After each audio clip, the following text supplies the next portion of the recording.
જાફરાબાદમાં ભાજપનો ભવ્ય વિજય।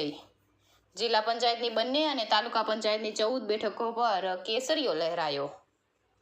અમરેલી જિલ્લાના જાફરાબાદમાં આજે વહેલી સવારથી જ રાજકીય ગરમાવો જોવા મળ્યો હતો। સ્થાનિક વાણિજ્ય કોલેજ ખાતે ચુસ્ત પોલીસ બંદોબસ્તની દેખરેખ હેઠળ સ્થાનિક સ્વરાજ્યની ચૂંટણીની મતગણતરી પ્રક્રિયા હાથ ધરવામાં આવી હતી। વહીવટી તંત્રની સતર્કતા અને પોલીસના લોખંડી બંદોબસ્ત વચ્ચે શરૂ થયેલી આ મતગણતરીમાં શરૂઆતથી જ ભાજપનો દબદબો જોવા મળ્યો હતો।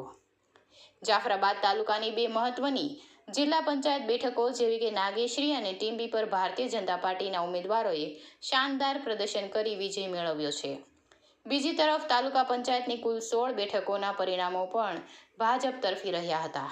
આ 16 બેઠકો પૈકી 3 બેઠકો અગાઉ જ બિનહરીફ જાહેર થઈ ચૂકી હતી, જ્યારે બાકીની બેઠકો પર રસાકસી બાદ ભાજપના ઉમેદવારોએ કુલ 14 બેઠકો પર ભવ્ય વિજય હાંસલ કર્યો છે।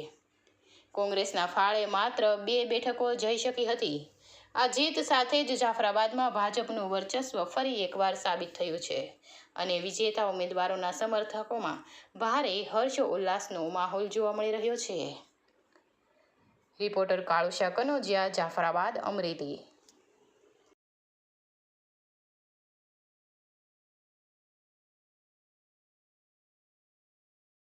રોજ સ્થાનિક સ્વરાજની ચૂંટણી તાલુકા પંચાયત જિલ્લા પંચાયતના પરિણામો આવવાના હોય ત્યારે જાફરાબાદ તાલુકામાં ભારતીય જનતા પાર્ટીની ભવ્ય વિજય સાથે તાલુકા પંચાયત તેમજ જિલ્લા પંચાયતના ઉમેદવારો વિજય થયા છે। ત્યારે હું જાફરાબાદ તાલુકાની તમામ જનતાનો ભારતીય જનતા પક્ષ પ્રત્યે વિશ્વાસ મૂકવા બદલ તમામનો હું ખૂબ ખૂબ આભાર માનું છું। પરમાર મહેશભાઈ ગીગાભાઈ હેમાળ તાલુકા પંચાયત છે અને ભાજપમાંથી આપણે ઉમેદવારી કરી હતી અને વિજેતા જાહેર થયા છે। એ વતી ગામ લોકો અને બધા વોટરનો ખૂબ ખૂબ અભિનંદન। ચૂંટણી અધિકારી જાફરાબાદ તાલુકા પંચાયત આજ રોજ રાજ્ય ચૂંટણી પંચના જાહેરનામા મુજબ યોજાયેલ સામાન્ય ચૂંટણીની મતગણતરી હાથ ધરવામાં આવી હતી। જે અંગે જાફરાબાદ તાલુકામાં જિલ્લા પંચાયતની 2 બેઠકો આવેલી હતી।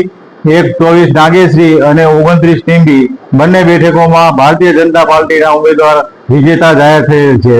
ત્યારબાદ જાફરાબાદ તાલુકા પંચાયત હેઠળ કુલ 16 બેઠકો આવેલી હતી, જેમાં પ્રથમ તબક્કે 3 બેઠકો બિનહરીફ થઈ ગયેલી હતી અને 13 બેઠકોમાં હરીફાઈ થઈ હતી। 13 બેઠકોની આજે મતગણતરી હાથ ધરવામાં આવી હતી, જેમાંથી 11 બેઠકો ભાજપે મેળવેલ છે અને ભારતીય રાષ્ટ્રીય કોંગ્રેસે 2 બેઠકો મેળવી વિજેતા થયેલ છે।